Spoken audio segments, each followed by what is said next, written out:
Good afternoon sa inyong lahat. At ito na nga, nandito ako sa itaas namin at nakikita ko na ang sikat ng araw dahil kahapon na nga. Dito sa video, hindi masyadong kita kasi nagre-reflect sa camera. So, papapansin nyo, pahapon na at sisilipin natin pampatanggal ng stress ang aking mga halaman. Okay. Kahapon, nagpunta kami sa Quezon City Circle. Ito yung mga na-unbox ko na galing sa Tublay, Benguet. Tublay ba? Trinidad, Benguet ito galing. So kahapon ay pasensya na kayo sa kalat ng aking lamesa katatapos lang maglaba at isasampay na lang itong mga labahin na to. Kahapon ay hindi na ako nakapag-vlog na galing kami sa Quezon City Circle dahil ayan nga yung mga pinamili naming mga box. Ayan. At nandito rin, nakabili rin ako ng mga paso doon sa may Quezon City Circle. Ayan, ito yung mga nabili kong paso. Ay, hindi. Ito kasi, galing to ng Temu. In-order ko to sa Temu. Yan. So, magaganda naman yung quality ng mga paso sa Temu kung titignan nyo. Ang pasensya na sa kalat. Ayan. At ito yung pinaka-favorite ko. Yan. So, ito kasing pot na to, mahal to. Set siya. Pero merong seller na nag-sale sa Temu na 130 lang ata yung benta niya. Pero kung bibilin mo to ng isa noon na hindi pa siya nakasale, 300 pesos ang isa. So, ayan, yung nabili namin sa Temu.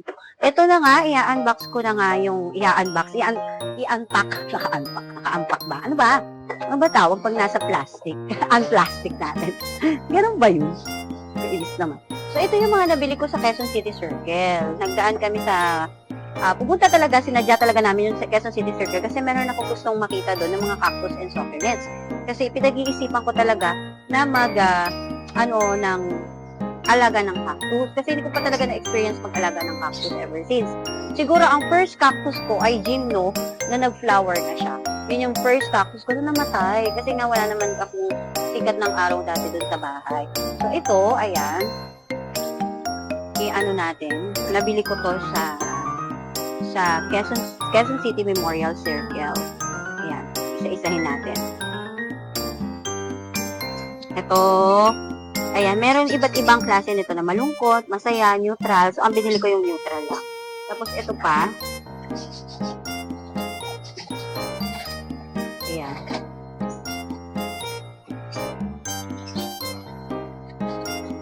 Nabili ko to for only 4 for 100. Nagamit ko na yung dalawa. Magkakamukha lang yung binili ko. Bumili ako ng dalawang ganito. Ito na yung isa niyan na nagamit ko. Pasensya na maraming kalat. Ito na, nalagyanan ko na sila.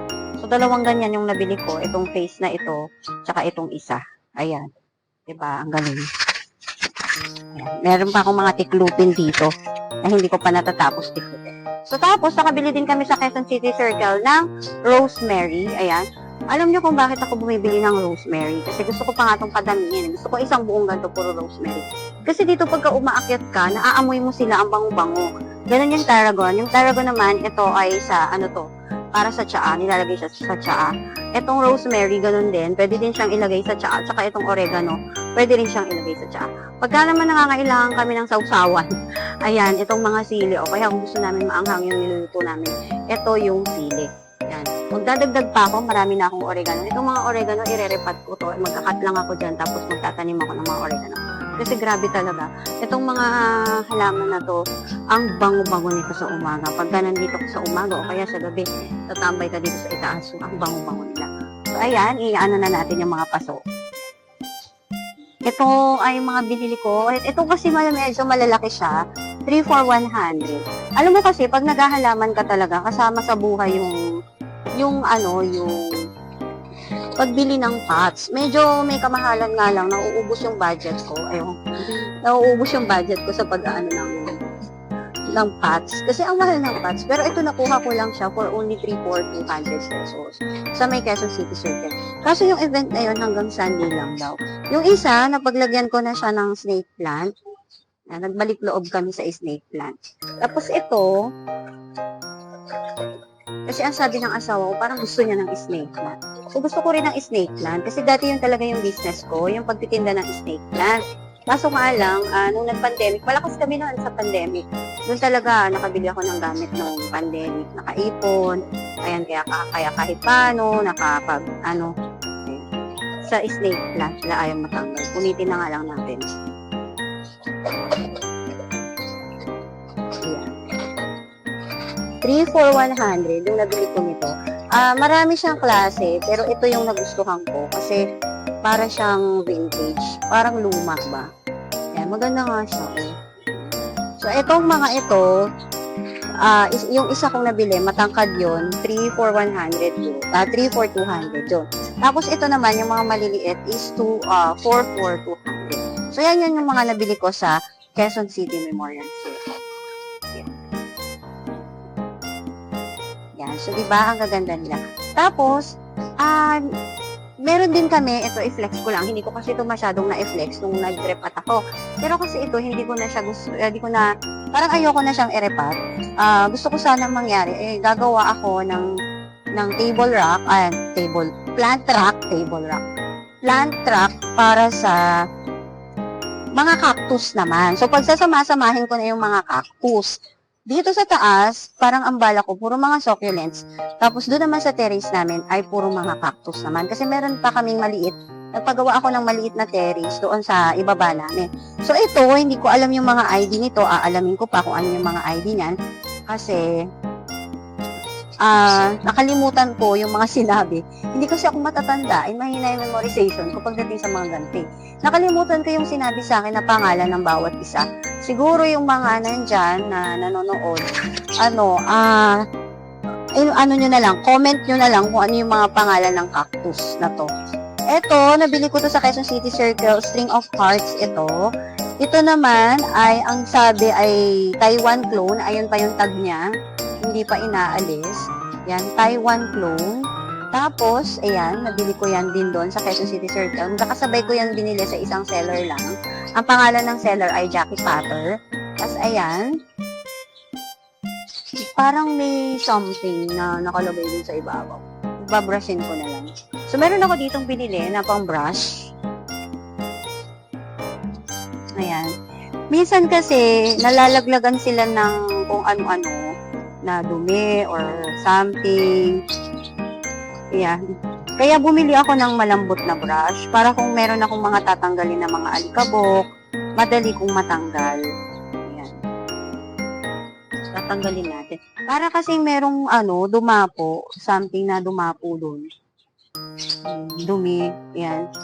Hindi ko alam kung dumi ba yun.